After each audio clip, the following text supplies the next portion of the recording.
नमस्कार दोस्तों, हमारी आज की कहानी का नाम है छोटी ननद। आज संजय का फ़ोन आया कि लता माँ बनने वाली है, तो मेरे परिवार में खुशी की लहर दौड़ गई। माँ और बाबूजी के साथ मेरे देवर भी तरह तरह के मंसूबे बनाने लगे और मैं सोचने लगी कि इस दुनिया में कितने ऐसे लोग हैं जो जैसे दिखते हैं वैसे अंदर से होते नहीं, और जो बाहर से भोले भाले दिखते हैं स्वभाव से भी वैसे हों, ये ज़रूरी नहीं। लता मेरी सबसे छोटी ननद है।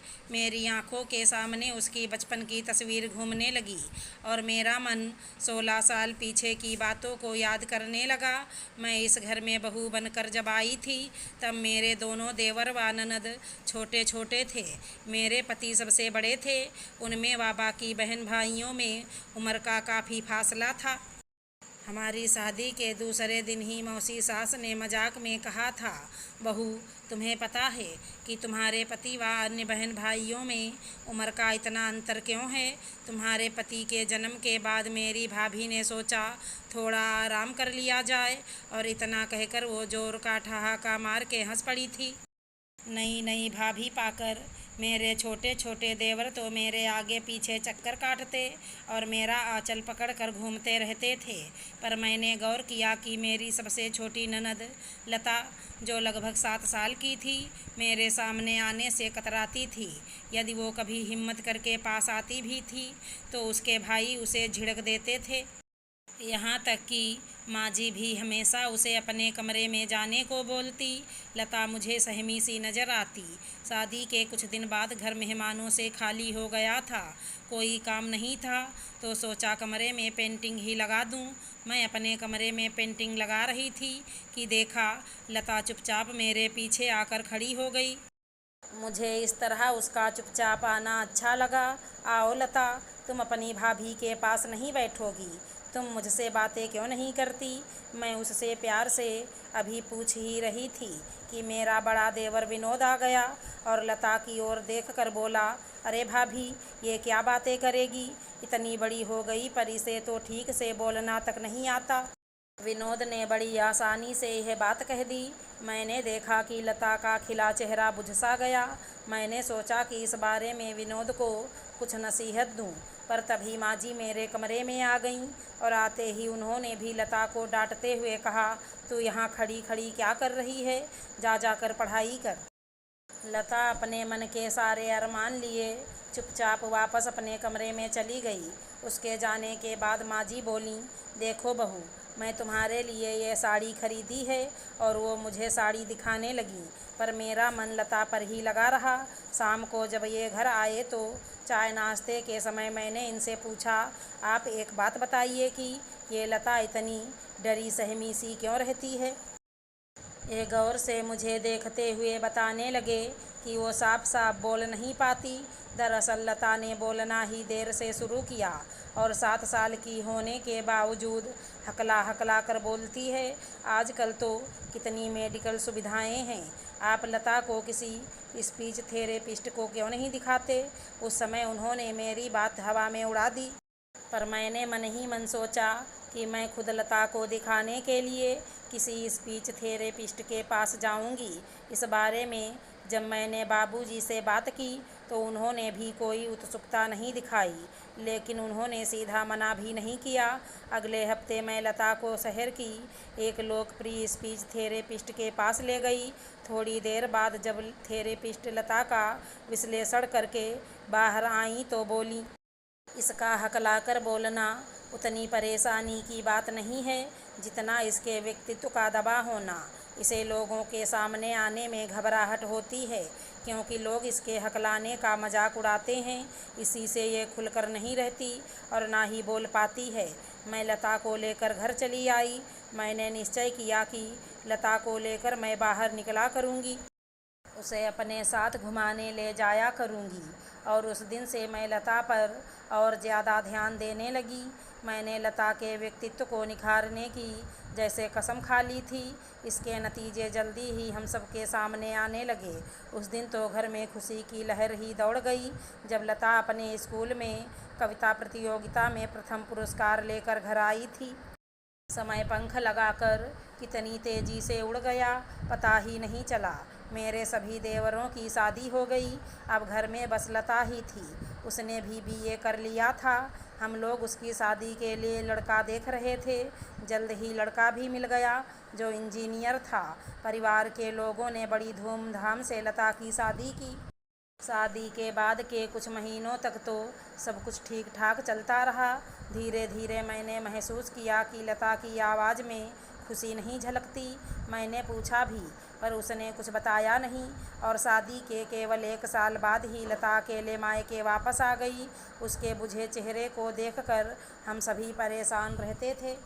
मैंने सोचा भी कि कुछ दिन बीत जाएं तो उसके ससुराल फ़ोन करूं। क्या पता पति पत्नी में खटपट हुई हो। 10 दिन बाद जब मैंने लता के ससुराल फ़ोन किया तो उसकी सास व पति के जवाब सुनकर सन्न रह गई। मेरा तो एक ही बेटा है, आपने हमसे झूठ बोल कर शादी की और अपनी तोतली बेटी हमें दे दी। उस पर वो बांझ भी है। मैं तो सीधे तलाक के पेपर भिजवाऊंगी। इतना कहकर लता की सास ने फ़ोन काट दिया। घर में सन्नाटा छा गया। माँ जी ने मुझे भी कोसना शुरू कर दिया। मैं कहती थी कि ये कभी ठीक नहीं होगी।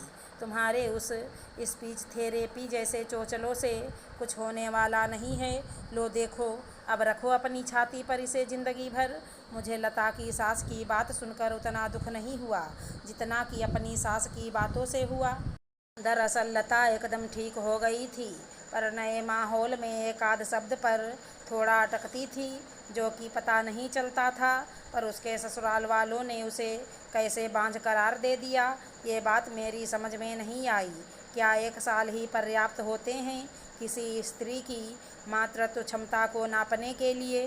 खैर, बात काफ़ी आगे बढ़ चुकी थी। आखिर तलाक हो ही गया। इसके बाद लता एकदम चुप सी रहने लगी, जैसे कि मेरी शादी के समय थी।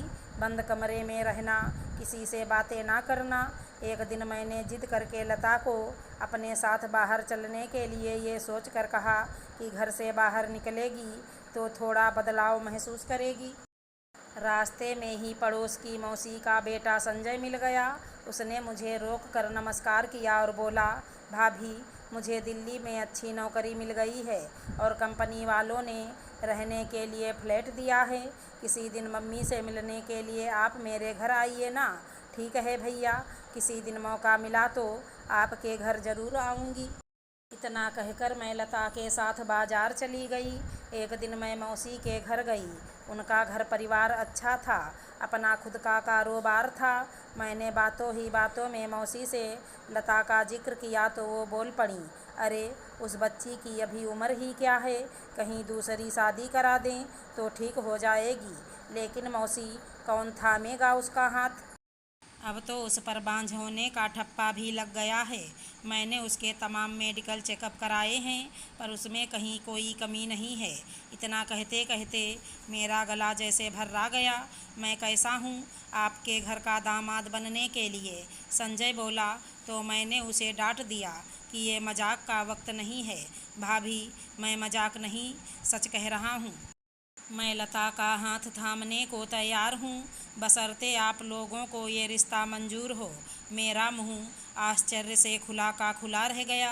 आश्चर्य से मैं मौसी की ओर पलटी तो मुझे लगा कि उन्हें भी संजय से यह उम्मीद नहीं थी।